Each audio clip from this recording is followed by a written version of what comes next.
అవును, మీ ఇంట్లో మన టాపిక్ మాట్లాడావా? ఏమన్నారు? మాట్లాడాను, కానీ టాపిక్ బంద్ కాదు. మన టాపిక్ మాట్లాడలేదా? మరి ఇంకెవరి గురించి మాట్లాడావు? ఇంటికి వెళ్ళేసరికి లాంగ్ రిలేటివ్స్ వచ్చిన్నారు. వరుసకి అత్తయ్య మావయ్య అవుతారంట. వాళ్ళకు అబ్బాయి ఉన్నాడంట. నన్ను ఎప్పుడో చిన్నప్పుడు చూశారంట.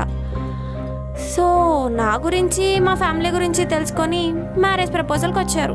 వాళ్ళ అబ్బాయితో నన్ను ఇచ్చి పెళ్లి చేయడానికి. ఏంటి, అత్తా మామ? అయినా అలా ఎలా వచ్చి డైరెక్ట్గా అడుగుతారు? తప్పేముంది?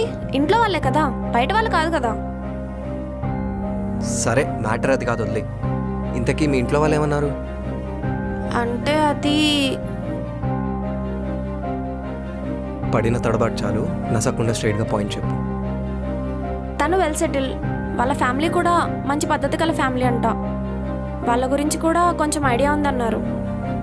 ఇంకేముంది, మ్యారేజ్ చేసేద్దాం అంటున్నారు.